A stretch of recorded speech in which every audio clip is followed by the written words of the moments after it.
BJP. നേതാവ് സദാനന്ദ മാസ്റ്ററെയും വേറെ 3 പേരെയും രാഷ്ട്രപതി രാജ്യസഭയിലേക്ക് നാമനിർദ്ദേശിച്ചു. ഭരണഘടനയുടെ 80-ാം അനുച്ഛേദത്തിൽ അങ്ങനൊരു വകുപ്പുണ്ട്.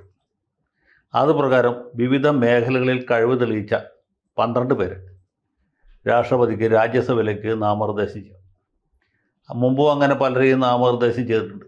മലയാളികളായ ജി ശങ്കരക്കുറുപ്പ്, അല്ലെങ്കിൽ cartoonist Abu Abraham, ശാസ്ത്രജ്ഞനായ Kasturi Rangan, cinema നടൻ സുരേഷ് ഗോപി, നിലവിൽ നമുക്കേവർക്കും സുപരിചിതമായ സ്പോർട്സ് താരം പി.ടി. ഉഷ, ഇവരൊക്കെ അങ്ങനെ നാമനിർദ്ദേശം ചെയ്യപ്പെട്ടവരാണ്. അഖിലേന്ത്യാ തലത്തിലാണെങ്കിൽ ലതാ മങ്കേഷ്കർ, സച്ചിൻ ടെണ്ടുൽക്കർ, ഇവരൊക്കെ നാമനിർദ്ദേശം ചെയ്യപ്പെട്ട രാജ്യസഭാംഗങ്ങളായിരുന്നു.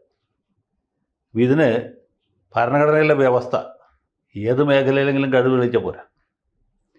ഒന്നുകിൽ ശാസ്ത്രം, അല്ലെങ്കിൽ കല, അതുമല്ലെങ്കിൽ സാഹിത്യം, അതുമല്ലെങ്കിൽ സാമൂഹ്യ സേവനം, ഈ 4 മേഖലകളിൽ ഏതെങ്കിലും ഒന്നിൽ കഴിവ് തെളിയിച്ച പ്രതിഭകളെയാണ് രാജ്യസഭയിലേക്ക് നാമനിർദ്ദേശം ചെയ്തത്. ഇപ്പോൾ പി.ടി. ഉഷയെ സംബന്ധിച്ചു അവർ സ്പോർട്സിലാണ്, സച്ചിൻ ടെണ്ടുൽക്കറും സ്പോർട്സിലാണ്. ടെണ്ടുൽക്കറെ നാമനിർദ്ദേശം ചെയ്തപ്പോൾ ചില ആളുകൾ കോടതിയെ സമീപിച്ചു. ഈ എണ്ണിപ്പറഞ്ഞ 4 എണ്ണത്തിൽ സ്പോർട്സ് ഉൾപ്പെട്ടില്ല, അത് തെറ്റാണ്, അതുകൊണ്ട് അദ്ദേഹത്തിൻ്റെ നാമനിർദ്ദേശം റദ്ദാക്കണം എന്നുള്ളായിരുന്നു ആവശ്യം. സുപ്രീം കോടതി അതിൽ ഇടപെടാൻ വിസമ്മതിച്ചു. കാര്യം സ്പോർട്സ് എടുത്തു പറഞ്ഞിട്ടില്ലെങ്കിൽ പോലും സച്ചിൻ ടെണ്ടുൽക്കറെ പോലെ ഒരു പ്രതിഭയെ നാമനിർദ്ദേശം ചെയ്യുന്നതിൽ തെറ്റൊന്നും കാണുന്നില്ല. മാത്രമല്ല, രാഷ്ട്രപതിയുടെ വിവേചനാധികാരത്തിൽപ്പെട്ട കാര്യമാണ് എന്ന് പറഞ്ഞ് ഹർജി തള്ളിക്കളയാണ്. അതേ മാനദണ്ഡം തന്നെ പി.ടി. ഉഷയ്ക്കും ബാധകമാണ്. ഉഷയുടെ കഴിവിനെക്കുറിച്ചോ യോഗ്യതയെക്കുറിച്ചോ പ്രാഗൽഭ്യത്തെക്കുറിച്ചോ ആർക്കും ഒരു സംശയത്തിന് അവകാശമില്ല. ഉഷയോടൊപ്പം നാമനിർദ്ദേശം ചെയ്യപ്പെട്ട ആളാണ് ഇശൈ ജ്ഞാനി എന്നറിയപ്പെടുന്ന തെന്നിന്ത്യയിലെ പ്രഗത്ഭനായ സംഗീത സംവിധായകൻ ഇളയരാജ. അദ്ദേഹം കലാരംഗത്ത് കഴിവ് തെളിയിച്ചാണ്.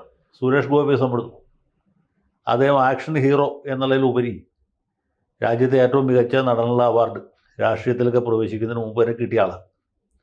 അപ്പം ഇങ്ങനെയുള്ള ആളുകളാണ് സാധാരണ നാമനിർദ്ദേശം ചെയ്യുക. ഇവിടെ ഈ സദാനന്ദൻ മാസ്റ്റർ എന്ന് ബി.ജെ.പിക്കാർ വിളിക്കുന്ന അവരുടെ സംസ്ഥാന ഉപാധ്യക്ഷൻ ഈ പറഞ്ഞ ഏതെങ്കിലും രംഗത്ത് കഴിവ് തെളിയിച്ച ആളാണ് എന്ന് നിങ്ങൾക്ക് തോന്നുന്നുണ്ടോ? സത്യം പറഞ്ഞ് എനിക്ക് തോന്നുന്നില്ല. അദ്ദേഹം ശാസ്ത്രത്തിനോ കലക്കോ സാഹിത്യത്തിനോ എന്തെങ്കിലും സംഭാവന നൽകിയതായിട്ട് അദ്ദേഹത്തിൻ്റെ ആരാധകർ പോലും വിശ്വസിക്കുന്നുണ്ടാവില്ല. അങ്ങനെ പറയാൻ അവർ ധൈര്യപ്പെടും എന്ന് ഞാൻ വിചാരിക്കുന്നില്ല. അദ്ദേഹത്തെക്കുറിച്ച് നമുക്കറിയാവുന്ന ഇദ്ദേഹം കണ്ണൂർ ജില്ലയിലെ ഒരു LP സ്കൂൾ അധ്യാപകനായിരുന്നു. ആ സമയത്ത് അദ്ദേഹം ഒരു SFIക്കാരനായിട്ട് രാഷ്ട്രീയത്തിൽ വന്നതാണ്. പിന്നീട് അദ്ദേഹത്തിന് അതിനോട് വിരക്തി തോന്നിയിട്ട് RSS BJP രാഷ്ട്രീയം തിരഞ്ഞെടുത്തു. അദ്ദേഹം ആയി ബന്ധപ്പെട്ട ചില തർക്കങ്ങൾ നിലനിന്നിരുന്നു. ഇദ്ദേഹത്തിൻ്റെ നേതൃത്വത്തിലാണെന്ന് പറയുന്നു ഒരു CPMകാരൻ്റെ കാല് തല്ലി ഒടിച്ച സംഭവം.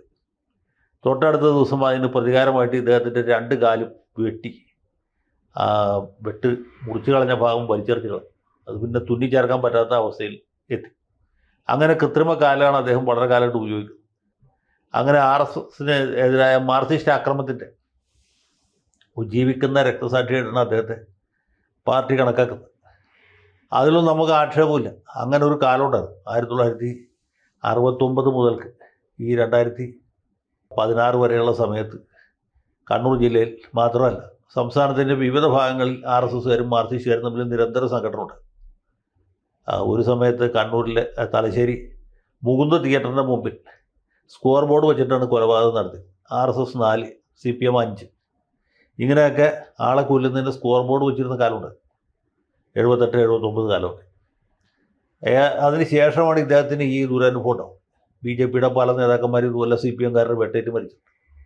ഇപ്പോൾ ഈ സദാനന്ദനെ വെട്ടിയതിൻ്റെ പിറ്റേ ദിവസമാണ് SFI നേതാവിനെ വീട്ടിൽ കയറി വെട്ടിപ്പോകും.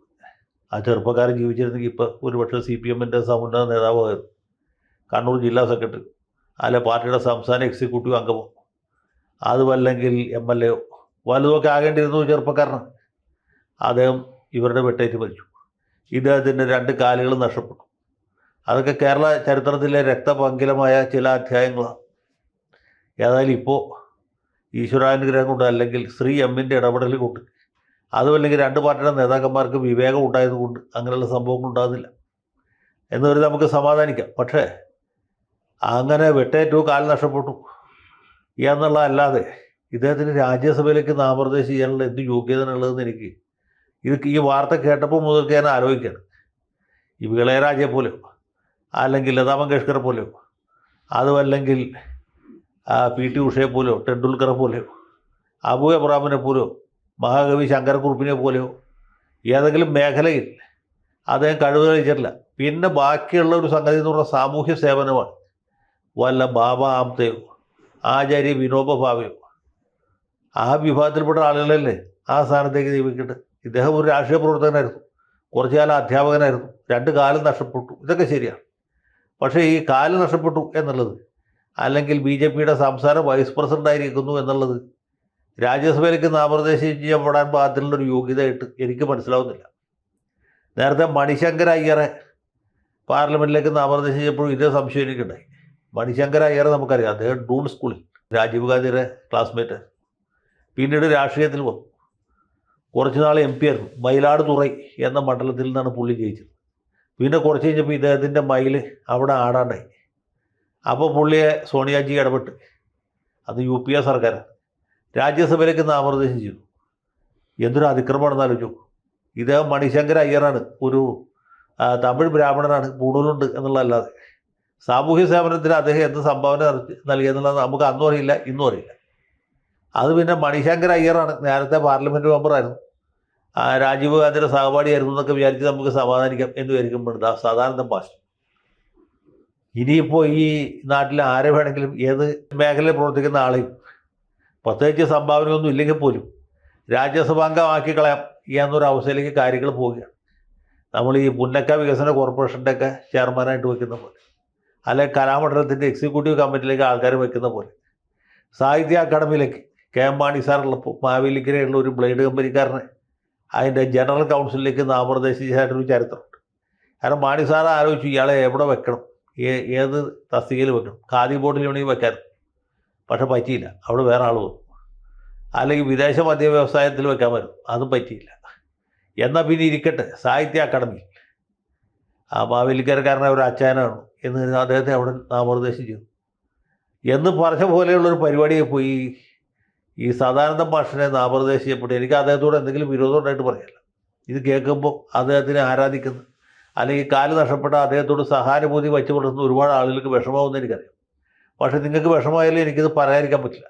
കാരണം ഇതൊക്കെ ശുദ്ധമായ അതിക്രമമാണ്, ഭരണഘടനാപരമായ ഒരു ധിക്കാരമാണെന്നല്ലാതെ യാതൊന്നും പറയാൻ പറ്റില്ല. രാഷ്ട്രപതിക്ക് ആരാണ് ഇദ്ദേഹത്തിൻ്റെ പേര് എഴുതി കൊടുത്തതെന്ന് എനിക്കറിയില്ല. ഒന്നുകിൽ അമിത്ഷാ ആയിരിക്കും, അല്ലെങ്കിൽ നരേന്ദ്രമോദി ആയിരിക്കും. രണ്ടാണെങ്കിലും ചെയ്തത് തെറ്റായിപ്പോയി. ഇത് ഭരണഘടനയുടെ അന്തസ്സിന് നിരക്കുന്ന ഒരു പരിപാടിയല്ല. ഈ ആർട്ടിക്കിൾ 80 ഉപയോഗിച്ച് ആരെ വേണമെങ്കിലും നാമനിർദ്ദേശം ചെയ്യാനുള്ള അധികാരം ഉണ്ടെങ്കിൽ പോലും ഇങ്ങനെയൊന്നും ചെയ്യരുത് എന്നാണ് എനിക്ക് പറയാനുള്ളത്.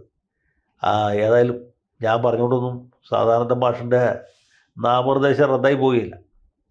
അദ്ദേഹം 6 കൊല്ലവും ആ സ്ഥാനത്ത് ഇരിക്കട്ടെ. സാധാരണ ഇങ്ങനെ നാമനിർദ്ദേശം ചെയ്യപ്പെടുന്ന പല ആൾക്കാരും പാർലമെൻറ്റിൽ പോകാറില്ല, അങ്ങനെ ഒരു പ്രത്യേകതയുണ്ട്. ലതാ മങ്കേഷ്കർ 6 കൊല്ലം പാർലമെൻറ്റ് മെമ്പറാണ്. അവരാകെ 1 പ്രാവശ്യം 1.5 പ്രാവശ്യം ആകെ പോയിട്ടു. സത്യപ്രതിജ്ഞയ്ക്ക് പോയതാണ്, പിന്നെ പോയില്ല. ടെണ്ടുൽക്കറും ഒട്ടും വ്യത്യസ്തനായിരുന്നില്ല, കാരണം അവർക്കൊക്കെ പല തിരക്കുകളുണ്ട്. ഏതായാലും താരതമ്യേന തിരക്ക് കുറഞ്ഞ ആളാണ് സദാനന്ദ മാസ്റ്റർ. അദ്ദേഹം 6 കൊല്ലവും അവിടെ പാർലമെൻറ്റിൽ ചെല്ലട്ടെ, കാര്യങ്ങൾ കൃത്യമായിട്ട് പഠിക്കുകയും അദ്ദേഹത്താൽ കഴിയുന്ന രീതിയിൽ അവിടെ പെർഫോം ചെയ്യുകയും ചെയ്യട്ടെ എന്ന് മാത്രം ആശംസിച്ചുകൊണ്ട് നിർത്തുന്നു. ജയ് ഹിന്ദ്.